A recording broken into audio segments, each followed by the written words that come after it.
bukan digolkan. Tidak begini. Supaya jangan terkesan bahwa beliau ini menyampaikan bahwa seperti ini publik. Saya mau tanya. Ini dokumen publik atau tidak? Ini lahir dari OPD. Ini bukan dokumen publik, ini bukan. Kalau ada OPD mengatakan seperti itu, kalian itu OPD. Suruh lagi belajar, tidak pantas dia sebagai aparat penegak sipil pun tidak tahu soal bagaimana postur APBD. Karena kita bernegara, ini ada aturan mainnya. Nah, coba ya. Itu. Baik, Bapak selalu bicara. Saya bicara. Ini jadi problem. Kemudian supaya clear ini. biar diskusi kita lebih terarah. Saya ke Pak Sarendra dulu. Pak Sarendra. Baik, kita berjumpa lagi. Assalamualaikum warahmatullahi wabarakatuh. Selamat sore untuk kita semua. Saya Roni Sandi kembali berjumpa di podcast Bacerita Sore atau Bacas. Jadi saya ini singkatan dari Bacas. Jadi kalau sudah mulai loyo-loyo atau solobe, dicas lagi. Ya, saya sampaikan bahwa diskusi kita kali ini selain offline juga ada online, disupport oleh beberapa teman-teman media, diantaranya media suarapalu.id, kabarsulteng.id, ini palu.com, karyabasulteng.id. Diskusi sore hari ini adalah kita beri tema pokir atau pokok pikiran DPRD, siapa yang menikmati. Baik, di pembahasan hari ini telah hadir 3 narasumber dalam podcast Bacas. Saya perkenalkan saja. Yang pertama Bapak Muhammad Safri SPD MSI, Ketua Fraksi PKB DPRD Sulteng. Assalamualaikum Pak. Assalamualaikum. Waalaikumsalam warahmatullahi wabarakatuh. Ya, siap Pak. Alhamdulillah. Terima kasih sudah menjawab undangan kami. Yang kedua, saya tidak panggil Bapak ini, Kanda Andi Ridwan Batara Guru, Ketua Presidium Keluarga Besar Hijau Hitam atau alumni HMI, begitu kan? Iya, tepatnya? Iya betul. Kami. Oh iya. Kalau HMI mungkin masih terlalu muda. Iya. Kalau kami sudah senior. Iya, senior. Bapak Dr. Sahrandra dan SAG SAMH, akademisi dan pakar hukum tata negara UIN Dato Karamat. Assalamualaikum Pak. Assalamualaikum warahmatullahi wabarakatuh. Sehat? Alhamdulillah sehat. Sehat, berjumpa lagi. Nah, kalau bicara pokir ini kan urusannya urusan duit. Urusan duit APBD yang disalurkan ke masyarakat. Tapi bukan itu sebenarnya maknanya yang akan kita diskusikan. Nah, saya ke Pak Kanda Andi dulu. Kanda mempertanyakan penggunaan dana pokir DPRD. Apa yang paling Kanda khawatirkan dari mekanisme pokir saat ini sehingga sepertinya ada kegelisahan Kanda Andi mungkin mewakili masyarakat? Saya kira begitu. Apa yang perlu kita bagi hari ini? Iya. Pokir ini saya kira pokok-pokok pikiran dari aspirasi dari Dewan terhadap konstituennya. Bagaimana hasil reses diangkat dan diselaraskan dengan APBD. Secara normatif iya sampai di situ. Tapi dalam desain artinya desainnya iya oke selesai clear. Tapi yang masalah di sini adalah desain realitas kenyataan. Jadi sudah lama ini persoalan pokir. Cuma kita dengar ada suara-suara senyap, ada suara-suara bayangan, ada gelap. Ada gelap-gelap. Nanti beliau yang sampaikan ya terang-terangan. Jadi hasil investigasi awal kami yang menarik di situ adalah temuan kita bahwa pokir ini yang tadinya merupakan nama-nama anlek itu dimasukkan dalam dokumen penganggaran. Oke. Ini pelanggaran serius dalam Undang-Undang Tata Kelola Keuangan. Oke. Jadi kalau ada nama-nama anlek dimasukkan dalam susunan anggaran, ini perubahan yang tadinya dokumen publik akan berubah menjadi dokumen privat. Ya. Ini berbahaya dan ini sangat fatal dalam tata kelola keuangan. Nah, inilah yang kita akan coba membahas. Kok bisa dokumen anggaran ada nama-nama anlek di situ? Itu nggak bisa sebenarnya, karena nama-nama itu privat. Nah, sementara penganggaran ini adalah milik publik. Jadi nggak boleh ada nama pribadi politisi di situ yang dicantumkan dalam penganggaran. Ini jelas tegas dalam tata kelola keuangan pemerintahan kita. Itu satu poin. Nah, itu awal. Awal masuk dan yang realitas indikasi setelah terjadi sehingga para anggota anlek itu yang nama-namanya tercantum dalam dokumen itu dia merasa bahwa itu miliknya. ini proyek saya loh, dan vendor saya yang bisa kerja gitu. Nah, tentu ini sudah punya vendor. Baik. Nah, tentu ada dua keuntungan Unlek di situ, karena sudah yang tadinya saya katakan sudah menjadinya dokumen publik menjadi dokumen privat, pribadi. Akhirnya apa yang terjadi? Vendor dengan Unlek ada sebuah persekongkolan, ya persekongkolan di mana proyek-proyek ini dikerjakan oleh vendornya, sehingga Unlek mengalami dua keuntungan, baik keuntungan materi maupun keuntungan elektoral. Wah, ini proyek saya loh, saya yang memperjuangkan Kumyu, harus pilih. Nah ini yang fatal secara desain gitu loh. Secara desain normatifnya memang diatur bahwa itu hak konstitusional daripada anggota dewan untuk memperjuangkan aspirasi itu. Tapi fatalnya di situ. Nah, inilah yang perlu kita koreksi. Nanti apa memang ini ada unsur kesengajaan eksekutif memasukkan nama-nama Unlek dalam dokumen anggaran. Apakah sepengetahuan mereka? Atau memang perintah mereka? Nah, nanti kita tanya dia. Demikian pengantar saya. Baik. Menarik ini. Nah, Pak Safri, saya tidak menyuruh Anda untuk menjawab ini, tidak. Tapi saya mau ke banyak anggota DPR berargumen Pokir itu lahir dari hasil reses aspirasi masyarakat. Sebenarnya bagaimana mekanismenya supaya masyarakat ini bisa paham dulu bahwa ternyata Pokir itu bukan sembarang begitu taruh nama kemudian ini saya kerjakan, silakan kerjakan. Nah, baik. Bagaimana? Jadi ini harus dipahami secara bersama. Tentunya saya berterima kasih. Baik. Dengan adanya wadah podcast seperti ini, akhirnya publik bisa mengetahui secara transparan sejauh mana kerja-kerja anggota DPR. Baik. Apalagi terkait soal pokok-pokok pemikiran. Baik. Seperti yang disampaikan tadi oleh Pak Andi tadi. Baik. Jadi ini pokok-pokok pemikiran ini sesuatu yang wajib untuk dilakukan oleh anggota DPR. Baik. Karena ketika kita disambil sumpah dan jabatan, yang kita ucapkan itu memperjuangkan aspirasi masyarakat yang kita wakili. Harus clear kita di situ. Ini juga sesuai dengan ketentuan Undang-Undang Nomor 23 Tahun 2014. Mulai dari pasal 108 sampai 157. Khususnya penekanannya di pasal 149 bahwa anggota DPRD itu untuk kemudian mendengarkan aspirasi terus memperjuangkan aspirasi sendiri. Nah, terkait mekanisme dan sebagainya, tentunya bukan serampangan. Ada aturannya, ada aturan mainnya. Mulai dari kemudian Permendagri nomor 86 tahun 2017. Di situ mulai dari pasal 78 sampai pasal 178. Ya, karena ini pokok-pokok pemikiran ini lagi-lagi semua tertuang di dalam CIPD. Ada prosesnya. Yang disampaikan tadi oleh Pak Andi tadi ini, itu hanya permulaan dari proses pengusulan daripada pokok-pokok pemikiran. Dan hari ini tidak bisa kita main-main seperti yang boleh sampaikan tadi itu. Karena apa? Ada diatur pokok-pokok pemikiran di sistemnya ini diatur di Permendagri nomor 70 tahun 2019 CIPD. Jadi ini anggota DPRD ketika menerima aspirasi atau mengeluarkan reses dan lain sebagainya, itu kan difasilitasi oleh pemerintah dalam ini sekretariat DPR.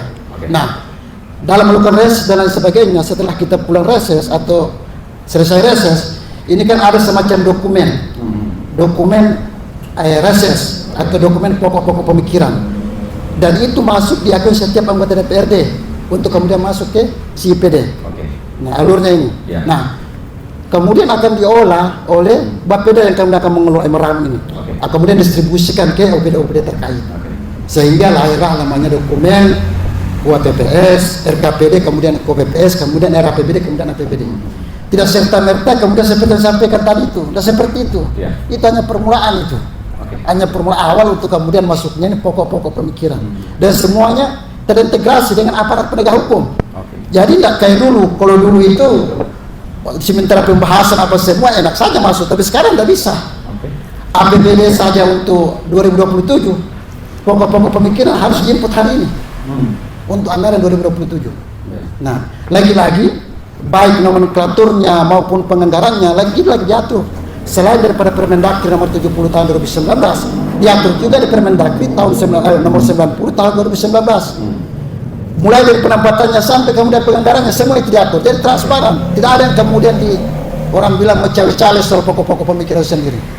Nah, jadi Ini barang tidak seperti yang kemudian disampaikan Oke. oleh teman-teman. Ini barang terbuka. Apalagi ini main dokumen publik, tidak ada yang kemudian disembunyikan. Kemudian yang kedua, dalam pelaksanaannya juga ini DPRD bukan DPRD yang kemudian melaksanakan itu. Ada OPD terkait. OPD terkait yang kemudian memang tugasnya di situ. Kan tugasnya DPRD setelah mengesahkan APBD sudah selesai, tinggal pelaksanaannya, kemudian kita melakukan pengawasan terhadap itu. Jadi seperti itu alurnya. Dinas terkait yang bekerja begitu. Iya. Nah, sebentar, saya mau ke Pak Dokter, tapi Pak Safri, sebentar saya akan tanya Pak Ridwan. Mungkin beliau komplain dengan misalnya ada nama anggota DPR di dokumen itu melanggar. Tapi sebentar, saya ke Pak Dokter dulu. Pak Dokter Saran, secara hukum tata negara, tata kelola pemerintahan daerah, bagaimana sebenarnya posisi pokir DPR dalam sistem perencanaan daerah? Ya. Ya, adalah dasar kita untuk diskusi hari ini. Oke, jadi sebenarnya apa yang disampaikan oleh dua narasumber tadi itu kan sebenarnya kita secara eksplisit kita bisa melihat bahwa ini adalah pokir ini adalah instrumen konstitusional yang sah itu di dalam kelembagaan negara. Nah, kalau kita lihat di dalam konstitusi kita, Undang-Undang Dasar 1945 di pasal 18 itu kan pasal yang terkait dengan pemerintah daerah. Jadi pemerintah daerah itu memiliki DPRD yang dipilih melalui pemilu. Nah, itu. Di Undang-Undang 23 tahun 2014 yang disebut dengan pemerintah daerah itu adalah gubernur dan DPRD kalau di tingkat provinsi. Kalau di tingkat kabupaten kota ya bupati, wali kota dan DPRD kabupaten kota begitu. Nah, itu secara konstitusional ya. Nah, kalau kita lihat disitulah yang di dalam baik Undang-Undang 23 tahun 2014 maupun di dalam Undang-Undang MD3 itu sebenarnya menyebutkan bahwa tiga fungsi DPRD tadi sebagai fungsi legislasi, fungsi budgeting dan fungsi pengawasan. Nah, itu melekat di situ itu. Nah, kalau kita lihat aliran atau siklus pembuatan pokir ini sebenarnya pokok-pokok pikiran tadi sudah disampaikan kan sebenarnya berbeda dengan reses. Kalau reses ini adalah dana individu yang dimiliki oleh DPRD, tetapi pokir ini adalah instrumen kelembagaan DPRD begitu ya. Jadi sah itu secara konstitusional. Kenapa? Karena dimulai dari reses, jadi anggota DPRD itu turun ke dapilnya, lalu kemudian melihat apakah misalnya ada di masyarakat itu ada aspirasi yang berkembang terkait dengan kebutuhan rakyat di dapilnya itu di daerah pemilihan. Nah, kemudian itu dimasukkan di Banggar ya, dibahas di DPRD dan dimasukkan di dalam sistem informasi pembangunan daerah. Nah, setelah itu oleh Sekretariat DPRD dan Bapeda. Nah, setelah itulah kemudian masuk di Banggar dan disahkan menjadi anggaran. Tetapi sebenarnya kan usulannya kan dua itu ya, baik itu dari DPRD maupun setelah itu diverifikasi oleh OPD yang bersangkutan. Nah, sekarang kan yang problemnya seperti yang disampaikan oleh Pak Andi, tentu kita mempertanyakan seberapa besar misalnya pokir itu secara politik dan hukum. Misalnya kita lihat secara politik apakah misalnya pokir itu yang disusun oleh DPRD, oleh anggota DPRD itu memang memenuhi kebutuhan rakyat di sana berdasarkan data kemiskinan dan infrastruktur yang ada di daerah itu. Nah, jangan-jangan misalnya hanya dijadikan sebagai politik elektoral begitu ya, setelah misalnya pemilu kemudian sebagai janji-janji kampanye bagi anggota DPRD di saat pemilu, kemudian ini dia berkembang untuk di daerah pemilihannya, konstituennya. Nah, saya kira ini kalau kita berbicara soal itu dalam teori representasi politik, ini sah-sah saja begitu ya, karena memang janji politik bagi anggota DPRD itu adalah bagaimana ketika dia menjadi anggota DPRD itu di pemilu dia harus memperjuangkan konstituennya di daerah pemilihannya. Itu sah saja secara konstitusional, karena memang dalam teori representasi politik maka DPRD ini adalah merepresentasikan rakyatnya. Nah, dia kan habis berjanji kepada masyarakat, kepada konstituennya. Kalau saya jadi nanti saya akan bangun jembatan di sini, bangun Nah disitulah secara politik. Nah secara hukum tentu ini yang harus dilihat. Nah secara hukum misalnya kita lihat dalam teori good governance itu ya, apakah misalnya itu dilakukan secara transparan?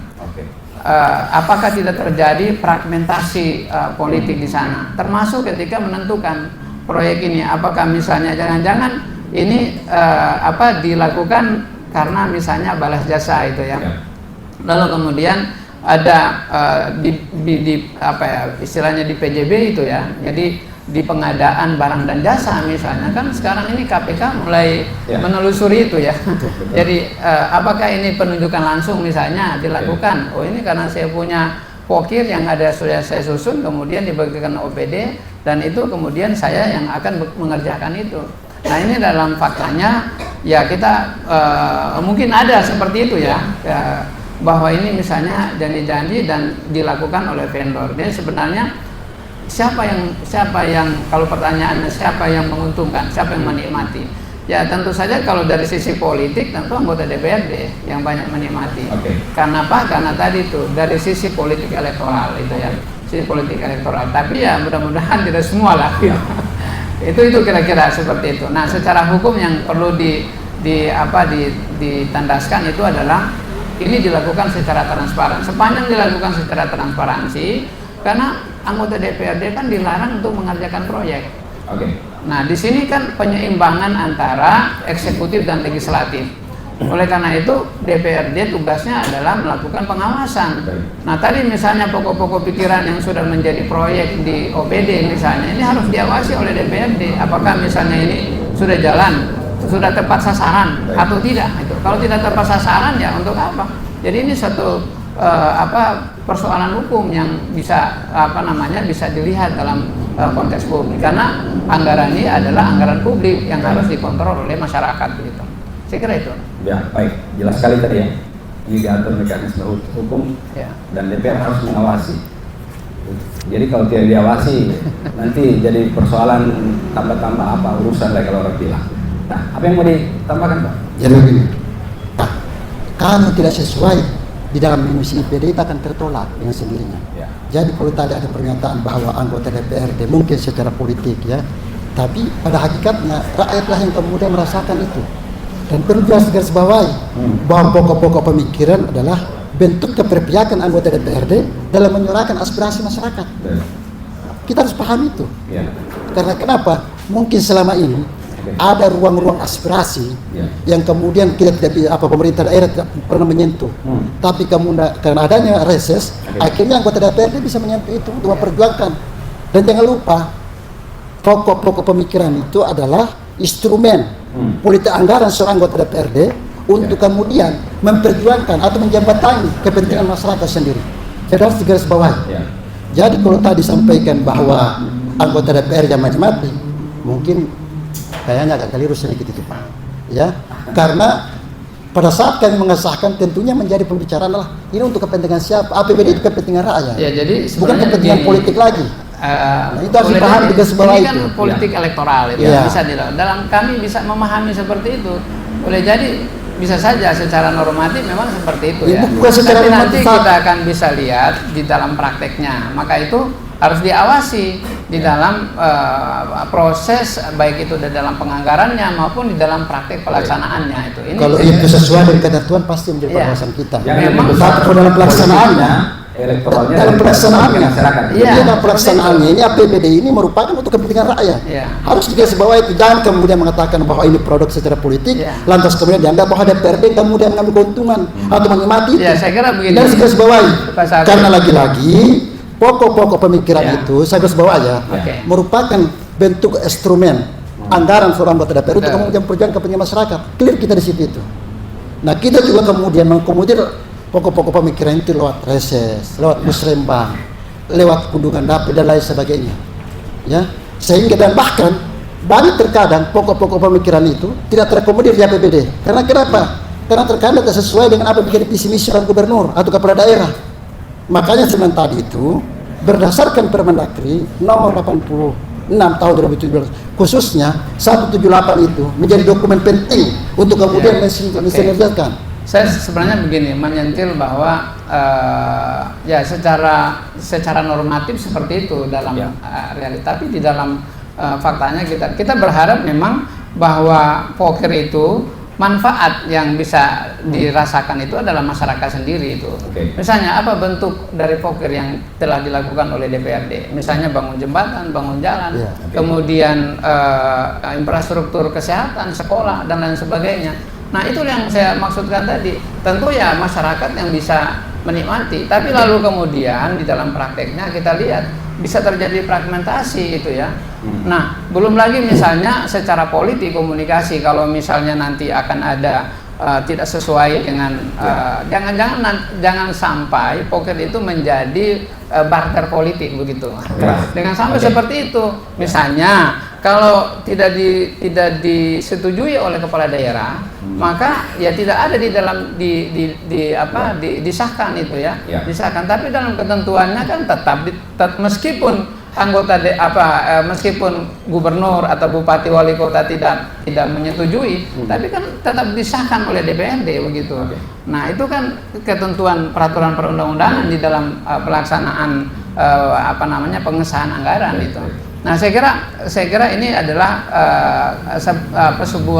sebuah ruang yang harus kita lihat di masyarakat untuk melakukan pengawasan. Jadi kalau misalnya DPRD tidak melakukan fungsi pengawasannya begitu, siapa yang akan melakukan fungsi pengawasan untuk check in balances ya antara eksekutif dan legislatif itu. Nah, di situ fungsinya saya kira itu. Ya, tahan Pak Sapri. Saya ke Pak Andi dulu karena ruang lebih banyak di sini dan tidak seimbang. Ya, saya ke Pak Andi. Pak Andi, tadi sudah sesuai mekanisme poker ini itu disebutkan Pak Dokter tadi, ada undang-undang yang mengatur itu. Pak Sapri tadi mengatakan bahwa itu cuma permulaan tadi itu. Nah, kalau Pak Andi sendiri melihat apakah poker yang sudah berjalan ini memang sudah tepat sasaran atau lebih banyak kepentingan anggota DPR-nya? Ya, sekira jelas. Jadi Pak Sapri sudah menjelaskan secara normatif desain, tapi terjadi gap dengan the silent saya bilang tadi itu. Nah, ini disebut masalah. Gapnya antara the silent dengan the silent ini disebut problem. Nah, di mana problemnya? Seperti dijelaskan tadi, bahwa secara normatif memang aspirasi rakyat itu merupakan benang emas yang ditenun oleh Anlek menjadi sebuah pokir. Nah, cukup sampai di sini. Tapi realitas perjalanannya banyak problem yang terjadi, termasuk saya ini dokumen saya, Pak. Ini ada nama-nama Anlek dalam dokumen penganggaran. Ini pelanggaran yang fatal bagi saya. Nah, kalau Pak Sapri bilang itu baru awal, memang awal, tapi awal bagi dalam hukum untuk masuk di sini. Nggak boleh sebuah dokumen publik menjadi dokumen privat. Ini nggak boleh, nggak sah.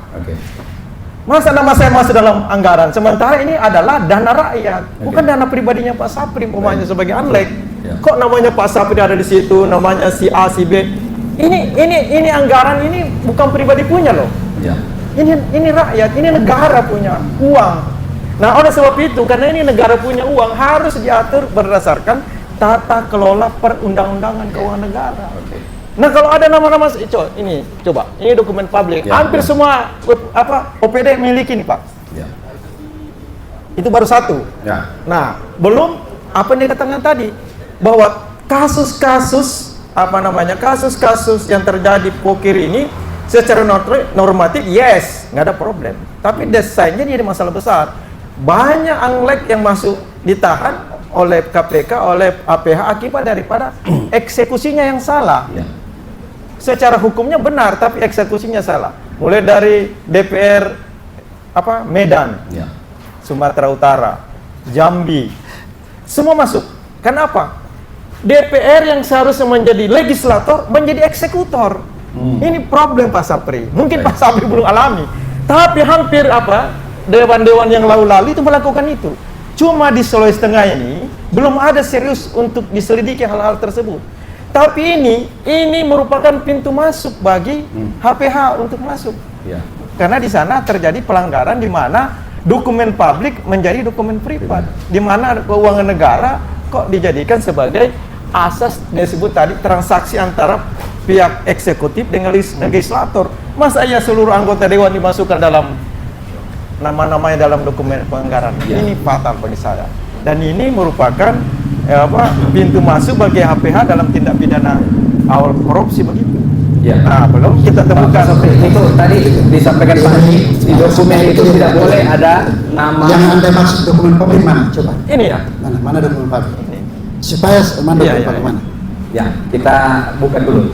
Nah, inilah kelirunya saudara. Iya. Kelirunya saudara dalam melihat dokumen APBD. Iya. Ini bukan produk dokumen APBD, ini bos. Iya. Ya. Ini bukan produk dokumen APBD. Nah, ini program pengusulan diusulkan oleh teman-teman. Belum, tidak. Ini sudah ada di OPD. Tidak ada. Dan Pak, itu namanya dokumen PPD, akan ada PPD. Cek di PPD, ada nggak itu? Ada dalam OPD semua. Kalau ada dalam PPD, itu sebuah kesalahan fatal. Nah, itu yang tapi saya pastikan tidak ada. ada. Tidak ada, saya pastikan. Karena kenapa? Ini Nah. terintegrasi nih Pak. Pembahasan pokir maupun pengusulan pokir itu jelas mekanismenya. Ya. Mekanismenya mulai dari Permendagri nomor 70 tahun 2019 sampai Permendagri nomor 90 Paham. termasuk PP nomor 12 tahun 2019. Jelas itu Pak. Ya, saya Jadi paham. kalau yang maksud ini kayaknya saudara keliru. Ya. Nah, inilah pentingnya. Artinya saya senang Ya, sekali kalau ya. diskusi seperti ini Silakan, supaya silakan. ini menjadi apa namanya ya, supaya jangan kita berprasangka Ya. yang tidak. Ini bukan dokumen publik. Itu APBD itu bukan seperti ini modelnya. Ya. Bukan seperti ini postur APBD. Benar. Nah, Tapi dalam postur APBD ada tidak dalam postur APBD tidak ada seperti ini. nomenklatur. Tidak serampangan seperti yang tuduhkan. Keliru Bapak ini. Tapi saya Iya. ini Silakan. artinya saya Iya, menyampaikan ini silakan. supaya jangan bias kemana-mana. Nah, Karena ini hanya sekedar catatan dalam arti ketiga anggota DPRD, karena setiap anggota DPRD punya Iya. akun masing-masing. Iya. Contoh, saya punya akun masing-masing. Iya. Hasil reses saya kan posting lewat akun saya untuk Iya, masuk di iya. CPD. Iya. Tentunya ada nama saya di situ itu Pak. Iya. Dan ketiga kemudian ditarik oleh Bapeda, pasti masih ada itu. Tapi ketika distribusi dalam bentuk RKPD, sudah tidak dalam bentuk Tidak ada seperti ini. namanya. Iya. Jadi lagi-lagi minta maaf, ini dokumen yang menyesatkan. Ini dokumen apa namanya? Nah, ini dokumen catatan usulan anggota DPRD ketika melakukan reses informasi reses coba deh. Tidak, ini sudah bukan hasil reses. Ini sudah APBD itu sudah seperti itu. Iya. Sudah Ya, seperti memang APBD. ini turunan dari APBD. Bukan turun dari APBD, Pak. APBD tahu. Sebelum terjadinya APBD, ada namanya RKPD, ada namanya KPPS, Ya. ada namanya RAPBD, Ya. ada namanya APBD. Ya. Sudah seperti ini. Ya. Sudah seperti ini, Bapak keliru nih. Nah, ini adalah produk dari turun APBD, itu penjabaran APBD. Bukan penjabaran, salah lagi Bapak. Iya. Salah lagi. Nah, coba Bapak buka di Google itu. Ya, Buka di Google. tidak ada di Baik. Google. Ini Coba buka di Google. Iya, Tidak begini. Supaya jangan terkesan bahwa beliau ini saya mau tanya menyampaikan dulu, bahwa saya mau- seperti saya ini mau- dokumen publik. Saya mau tanya dulu, saya mau tanya. Ini dokumen publik atau tidak? Ini Ini lahir dari OPD. Ini bukan dokumen publik ini, bukan. Kalau ada OPD mengatakan seperti itu, kalian itu OPD. Suruh lagi belajar, tidak pantas dia sebagai aparat penegak sipil pun tidak tahu soal bagaimana postur APBD. Keliru Pak, salah ini bukan seperti ini. Iya. Jadi minta maaf, saya sudah sering lihat postingan-postingan sebelah. Waduh, kayaknya keliru kita punya saudara ini. Iya. Ya, jadi minta maaf lewat forum ini. Ini Tunggu dulu. bukan Tunggu dulu. dokumen APBD. Ya. Bukan dokumen APBD. Ini adalah bagian daripada rangkuman pada saat anggota DPRD selesai melakukan reses, termasuk saya Pak. Ada saya punya nama di sini kan? Ya. Nah, Ada. Ya, namanya karena pasti ada. akun anggota DPRD ada akunnya setelah masuk di CPD, tidak seperti lagi di CPD itu Pak. Dia tidak lagi bicara nama si A, si B, si C, dan ini terintegrasi dengan aparat penegak hukum, dengan BPK, KPK dan sebagainya. Kalau ada seperti itu sama halnya kayak bunuh diri sebagai anggota DPR, pejabat publik. Ya. Dan itu tidak dibenarkan. Kalau ada pasti ditolak. Karena kenapa? Baik. Di akun sistem CPD itu Ya. ada namanya kadang-kadang ditolak. Oh, tidak sesuai, ini sesuai, ini tidak. Lagi-lagi itu juga sesuai dengan apa RPJMD, program kepala daerah dan sebagainya. Dan serta-merta seperti ini. Jadi lagi-lagi ini bukan dokumen publik. Baik. Kayaknya Bapak keliru tadi. Baik Pak Safri Tapi- dan Pak Andi. Tunggu dulu. Ya. Jadi jangan dipahami dokumen publik itu hanya APBD. Turunan APBD termasuk dokumen-dokumen yang ada di OPD itu ada dokumen publik. Jadi tapi Pak. Ini perlu dipahami. Tapi. Ya. Jangan juga Bapak memaksakan sesuatu yang tidak sesuai dengan aturan dalam bentuk postur APBD, tidak boleh. Karena kita bernegara, ini ada aturan mainnya. Nah, Coba ya. itu. Baik, Bapak selalu oke, bicara, saya- Bapak saya- selalu saya bicara, saya saya bicara. bicara dulu. Ini jadi problem. Kemudian supaya clear ini. Biar diskusi kita lebih terarah. Ya. Saya ke Pak Sarendra dulu. Pak Sarendra, ini ada perdebatan ini. Ini menurut Pak Andi dokumen publik. Pak Sapri bilang bukan, ada prosedur yang akan dilalui sehingga terbitlah dokumen yang dianggap itu bisa. Bagaimana menurut Pak Dokter? Ya, saya juga tidak tahu asal dokumennya dari mana itu ya. Yang namanya dengan dokumen dokumen publik itu kan berarti dimiliki oleh publik gitu. Seperti misalnya SIPD tadi, Sistem Informasi Pembangunan Daerah. Jadi seluruh dokumen perencanaan pembangunan daerah yang berupa poker juga termasuk di dalamnya itu kan dimasukkan ke dalam SIPD. Saya pahami itu yang disampaikan oleh Pak Sapri tadi itu ya. Nah itu ya, kalau sudah dimiliki oleh publik berarti kan memang itu terbuka untuk siapa saja itu ya. Tapi dalam konteks ini kan kita tidak sedang berbicara soal dokumen ini. Tidak, jadi begini. Ini kan saya mau sampaikan supaya ini tidak bias kemana-mana. Ya, Kita silakan. juga harus mengajari publik. Ini kan publik, lihat kita ini kan, Betul. supaya bahwa terkesan bahwa ini sama rampangan ini Pak aku dokumen apa dokumen negara. APBD itu dokumen negara loh. Ya. Dia asistensi oleh Mendagri loh. Ya. Dia serta-merta seperti ini, makanya saya bilang tidak seperti ini poster APBD. Ini bukan APBD ini bukan dokumen publik ini. Baik. Saya saja bisa sebentar bikin catatan, saya kasih sama Pak Andi. Ini adalah dokumen publik, mau bikin modelnya apa semua. Tapi apakah sesuai dengan ketentuan, sesuai dengan regulasi bahwa ini dimaksud dokumen publik dan lain sebagainya? Apakah ini dimaksud di CPD dan lain sebagainya? Kan harus begitu. Supaya jangan terkesan kemudian kita ini berprasangka, kemudian terkesan kemudian memframing sesuatu bahwa ada kejahatan serius seperti tadi itu. Ada kejahatan serius dilakukan oleh anggota DPR. Ini bikin apa semua? Justru saya hari ini paling senang Pak, paling senang untuk kemudian diundang hari ini mengklarifikasi seperti ini, supaya publik juga tidak bodoh-bodohi. Soal apa? Soal dokumen-dokumen seperti ini, karena banyak dokumen seperti ini beredar di mana-mana.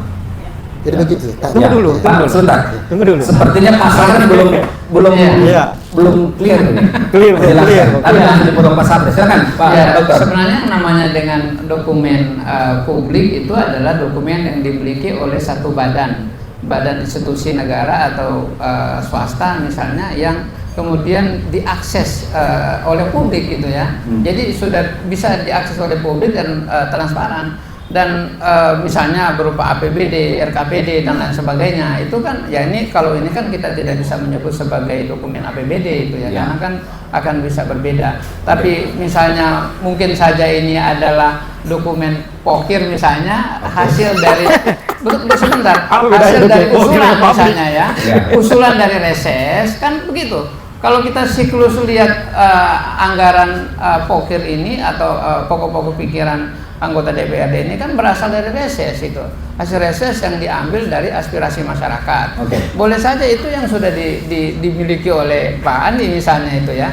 Tapi ini bukan dokumen APBD kan, itu harus kita bedakan. Ya, karena memang dokumen APBD kan bukan seperti ini. Nah, tapi kalau misalnya data yang mungkin berdasarkan program yang diusulkan oleh anggota DPRD yang masuk ke dalam pokok-pokok pikiran, boleh saja seperti itu yang bisa diakses itu ya. Nah itu yang saya kira yang itu menjadi dokumen publik. Dokumen publik itu adalah dokumen sah yang dimiliki oleh suatu badan publik, instansi pemerintah, itu yang kemudian bisa diakses oleh masyarakat. Kenapa? Itu yang sesuai dengan undang-undang keterbukaan informasi publik itu bisa dimiliki oleh siapa? Boleh jadi ini juga dokumen publik yang sudah dimiliki itu. Nah, tetapi kan bentuknya berbeda-beda ya. Berbeda-beda. Jadi saya tegaskan supaya jangan salah paham. APBD, Dokumen ini diterbitkan oleh dinas masing-masing di eksekutif. Kalau itu produk dinas, itu merupakan OPD, lembaga eksekutif. Artinya produk-produk dokumen itu adalah disebut dokumen publik. Itu berdasarkan undang-undang Komisi Informasi Publik. Nah, keliru Nah, lagi. kalau umpamanya kata, oh ini bukan informasi publik loh. Siapa bilang? Tidak. Di situ kelirunya Ini kan Bapak. sebenarnya tidak boleh Di situ diakses. kelirunya Bapak. Kalau mengatakan ini bukan dokumen Undang-undang publik. bukan informasi publik yang tidak boleh Nah, diakses. ini Itu kan berarti soal ada data perbedaan pribadi. persepsi tentang Data dokumen pribadi publik. dan Ya. lain sebagainya. Tapi kalau data yang dokumen anggaran negara bisa diakses oleh publik gitu. Diakses oleh publik gitu. Dan dokumen ini bermacam-macam. Iya. Bermacam-macam. Boleh saja ya kan. Ini mungkin bisa jadi salah satunya atau misalnya karena diakses oleh di badan publik misalnya. Nah, itu kan bisa Jadi dikatakan sebagai dokumen. perlu saya jelaskan, Pak Moderator, bahwa ini adalah kenapa ada terbit ini adalah turunan dari APBD. Dari APBD itu lahirlah dokumen dari OPD masing-masing. OPD menerbitkan masing-masing anggaran yang sudah dimaktubkan dalam APBD, yaitu pokir. Kemudian setiap OPD menerbitkan lagi dokumen seperti ini. Nah, dokumen inilah bagi saya adalah dokumen publik. Nggak bisa kita katakan ini bukan dokumen publik karena lahir dari lembaga publik. Ya.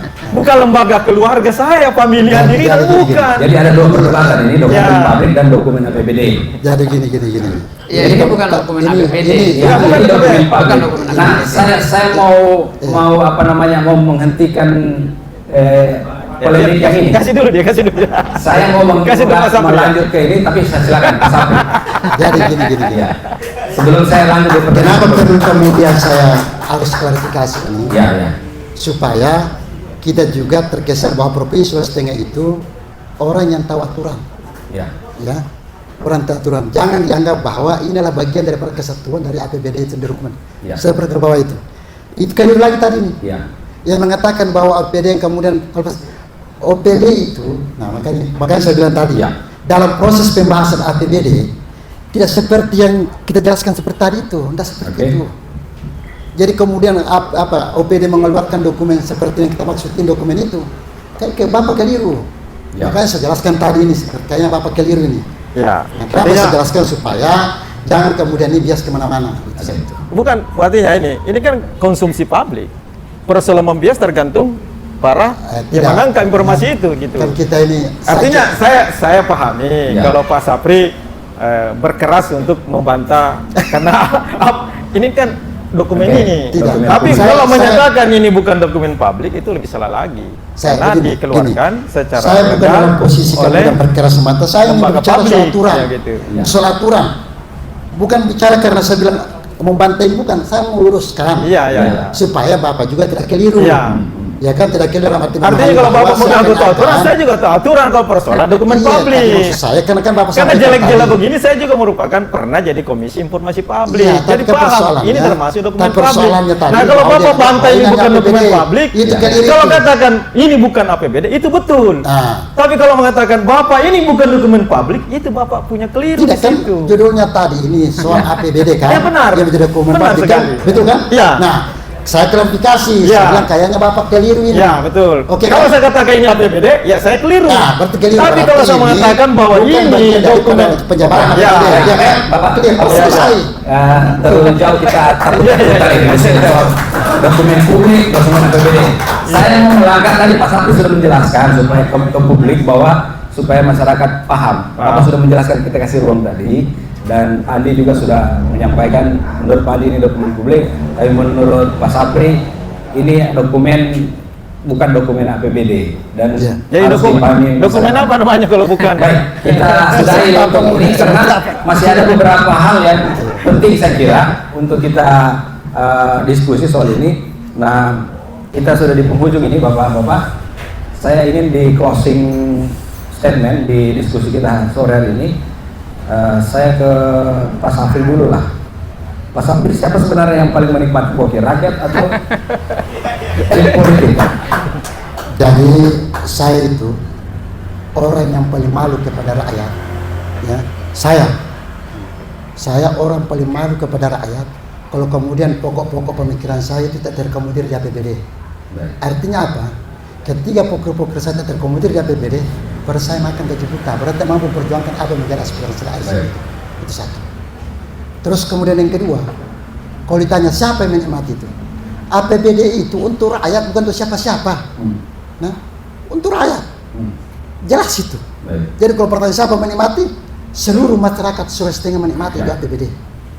Ya kan? termasuk pelaku-pelaku usaha juga menikmati APBD, termasuk teman-temannya Pak Andi juga ini yang punya profesi sebagai pengusaha menikmati APBD. Harga pensi.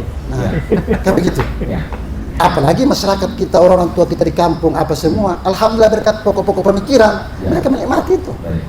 Coba bayangkan, selama ini mungkin orang tua kita di kampung, imam masjid, guru ngaji, pendeta, pemangku tidak pernah menikmati APBD, tapi dengan adanya pokok-pokok pemikiran itu, artinya mereka menikmati itu. Lewat apa? Lewat perjuangan insentif untuk mereka. Begitu juga mungkin selama ini rumah ibadah hanya dibantu 5 juta, 10 juta, tapi lewat pokok-pokok pemikiran bisa kemudian kita anggarkan sampai 100 juta, 200 juta, bahkan sampai miliaran, tergantung kondisi keuangan daerah. Jadi jelas, jadi lagi-lagi pokok-pokok pemikiran itu adalah aspirasi masyarakat yang merupakan instrumen anggaran yang diperjuangkan oleh anggota DPRD, karena di situ uangnya untuk menjabatan itu. Jadi lagi-lagi bahwa pokok-pokok pemikiran yang menikmati adalah seluruh masyarakat Sulawesi Tengah, termasuk kawan-kawan sahabat-sahabatnya. Baik sekali Pak Safri, dan semoga apa yang disampaikan Pak Safri ini juga diamini oleh anggota DPR lain. Kita juga rindu sebenarnya anggota DPR lain hadir di diskusi-diskusi seperti ini supaya kita tahu bahwa Pokir itu benar-benar sampai ke masyarakat. Saya ke Pak Andi. Pak Andi, closing statement Pak Andi sama pertanyaannya. Menurut Pak Andi, siapa sebenarnya yang menikmati Pokir, rakyat atau elit politik? Silakan mic-nya. Yang pertama, rakyat selalu dijual. Jadi saya minta kalau saya, para anlek ini kembali ke jalan yang benar, menjalankan fungsi sebagai penganggaran, legislasi dan pengawasan. Sejak ada Pokir ini, pengawasannya lemah. Bagi saya Pokir ini harus dihapuskan saja, karena jauh sebelum Pokir ini lahir juga sudah berjalan pembangunan lewat APBD.